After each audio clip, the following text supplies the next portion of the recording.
Essa semana finalmente estreia no Brasil Hellboy. E será que é tão ruim como estão dizendo?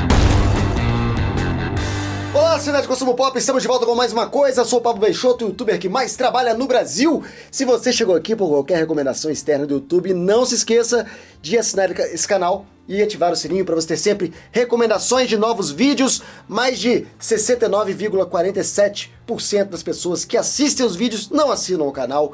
Isso é um absurdo, é uma injustiça, você não pode deixar isso acontecer. E se você é um fã antigo, por favor, dá uma olhada no Instagram do Quatro Coisas, vou deixar o link aqui nos comentários. Dá uma passadinha lá, deixa um like pra mim. Vamos falar então de Hellboy, novo Hellboy Reboot. O reboot que ninguém pediu, porque os fãs do Guilherme Del Toro estão revoltados. O Guilherme Del Toro fez uma proposta para concluir sua trilogia de Hellboy, só que o orçamento que o Del Toro pediu estava muito aquém do que o estúdio queria pagar nesse filme. Então, houve um desacordo. Então sai o Guilherme Del Toro, entra o Neil Marshall, que é um diretor com outra pegada, com outra ideia, num filme, dessa vez, Rated R. Ou seja, é um filme que vai dar ao Hellboy todas as possibilidades, né, de violência e de linguagem que o Hellboy merece. Então, vamos falar de algumas partes boas e umas partes que realmente ficaram estranhas nesse filme. Primeiramente, Ron Perlman contra David Harbour. O David Harbour tá excelente, ele tem carisma, ele personifica o Hellboy muito bem. Às vezes ele me lembra muito o Brendan Fraser fazendo o Homem-Robô, lá na série da Patrulha do Destino, mas ele encarna perfeitamente o personagem, ele é um cara legal pra caramba, ele é divertido e ele sabe fazer o papel dele. Então o problema não é esse. Ele tá melhor que o Ron Perlman como o Hellboy. Você tem que ver o contexto, né? Num contexto onde ele pode falar palavrão, onde ele pode ser um pouco mais violento, funciona muito melhor o Hellboy. Então, em comparação, eu acho que o David Harbour pode ser até considerado um Hellboy superior. Olha só, mas um filme não se faz só com o personagem principal. Outro ponto positivo do filme são as criaturas, a criatividade no design das criaturas. É tudo muito convincente, a maquiagem e efeitos especiais, você não sabe onde começa um e termina o outro. Muito inspirado o design de todos os monstros. Isso é um ponto muito positivo no filme que aposta suas fichas no sobrenatural. Então, outro ponto positivo para esse filme. Em terceiro lugar, se você gosta de gore, se você gosta de sangue, sanguinolência, tripas voando, cabeças sendo arrancadas, mandíbulas sendo arrancadas da boca, esse é o filme para você. Porque ele tem muito desse humor tenebroso, né? Esse humor mórbido de morte, muito sangue, muito gore.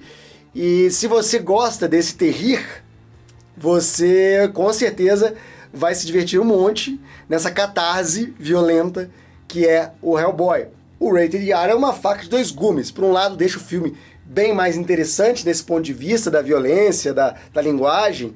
Por outro lado, também, ele chega em menos cinema, chega a menos público e dá menos audiência. Os problemas de Hellboy começam antes do filme entrar em cartaz. Ele começa quando, como eu disse, o Guilherme Del Toro sai do projeto e deixa todo mundo que queria ver um terceiro episódio, queria ver a continuidade daqueles personagens, queria ver o grande finale daquela história, com um pratinho na mão. Ficou todo mundo órfão daquela versão do Del Toro. E agora eles fazem um reboot que ninguém pediu e jogam um Hellboy na mesa novo para todo mundo engolir. Então os fãs do Hellboy que acostumaram com o antigo não estão recebendo bem esse filme, que diminuiu bastante a recepção dele no Rotten Tomatoes, por exemplo. Talvez faça muita falta para quem já se acostumou com os filmes do Hellboy originais, aquela atmosfera steampunk que o Guilherme Del Toro deu para os seus filmes. Dessa vez a atmosfera é muito mais mística, é muito mais urbana do que propriamente aquele toque steampunk que só o Guilherme Del Toro consegue dar em seus filmes. Outro problema desse filme, ele foi lançado exatamente no hiato super apertado entre Shazam, da Warner, e Vingadores Ultimato, da Disney. Então, nos Estados Unidos, Hellboy passou completamente despercebido. Foi o Hellboy e Maldição da Chorona, se não me engano, todos juntos ali naquele buraco e todo mundo esquecido, porque foram atropelados pelos grandes blockbusters daquele mês. Então, por isso, no Brasil está estreando só agora, eu acho. Eles deram uma atrasada porque eles sabem que é uma concorrência desleal. E vai ser lançado agora essa semana. o Hellboy no Brasil, vamos ver como é que o filme vai se comportar internacionalmente, porque no mercado americano o filme foi muito mal de bilheteria. Agora, quais são os problemas? O Neil Marshall, ele é um grande diretor. Ele é um cara que dirigiu Westworld, ele dirigiu Hannibal, ele dirigiu Game of Thrones, ele dirigiu Blackwater, que é um dos episódios mais legais de Game of Thrones. Ele é um cara com muita experiência em TV.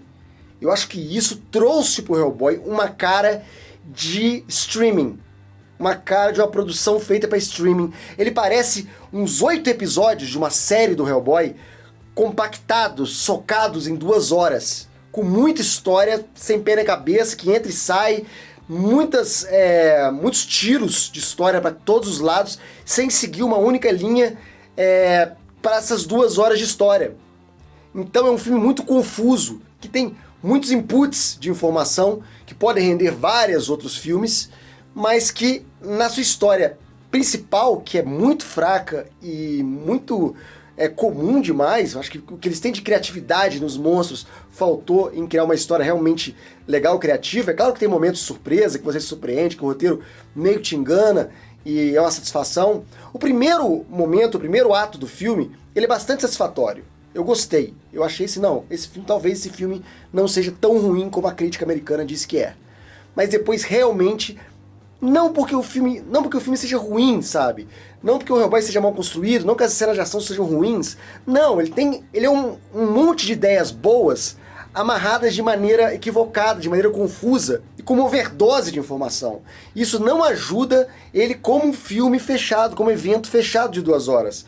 Esse Hellboy funcionaria muito melhor com uma série de streaming 10 episódios, onde ele poderia pegar cada uma dessas entradas de informação e trabalhar no episódio de maneira muito tranquila. O Neil Marshall faria isso com o pé nas costas. E talvez esse diretor de série de TV, com o roteirista de série de TV, o roteirista de Hellboy fez uma série que eu adorava, chamava Eureka, e com atores, o elenco é praticamente todo de TV, de cinema mesmo, a Mila Jovovich, que não tem também muito nome em cinema, assim, fez alguns filmes, tal, tem um Resident Evil, por exemplo, tem bastante tempo, tem bastante estrada, né, desde o Quinto Elemento, ela tá há bastante tempo fazendo cinema, mas não é o suficiente para trazer um grande nome de cinema, para dar a cara de cinema para esse filme. Esse me parece uma série de streaming realmente bagunçada. Pegaram os roteiros de 8 episódios de streaming, misturaram e tiraram algumas páginas para dar 2 horas, colocaram lá. Depois da edição, eles tinham 4 horas de filme, tiveram que transformar em 2. Então foi só até ficar uma maçaroca confusa de informação. Então, o problema de Hellboy é realmente esse. Ele parece demais com televisão. Só que ele só tem 2 horas para se resolver. Então o filme faz diversas aberturas para continuações. Tem pós-crédito, tem pós-crédito do pós-crédito, tem pós-pós-pós-crédito. Tem 3 vezes. As 3 apontam para direções diferentes que podem surgir em histórias diferentes. Mas ele não se preocupa em fechar a própria história, em desenvolver a própria história, em criar uma história base, mestra, criativa e boa.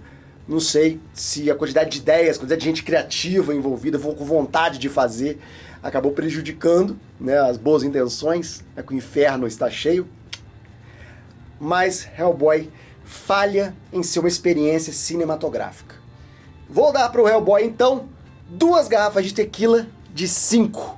Não foi dessa vez. A minha sugestão é que esse filme fosse levado urgentemente para a Amazon, ou para Netflix, onde for, e transformado em série, porque é um excelente conteúdo de série. O design é maravilhoso, o David Harbour tá impecável, mas para cinema não deu, não ficou satisfatório. E eu acho que esse é o grande problema de Hellboy, que as pessoas estão reclamando tanto. Não é que o filme é ruim, o filme é bem intencionado, mas seus desenvolvedores se atrapalham na hora de transformar a formação que eles têm em TV em um produto cinematográfico. Bom, essa é a minha opinião. Qual é a sua? Quais são as expectativas para Hellboy? Escreva aqui embaixo, nossa conversa continua nos comentários. E a gente volta amanhã com outro assunto da cultura pop aqui no 4 Coisas. Muito obrigado por assistir. Tchau!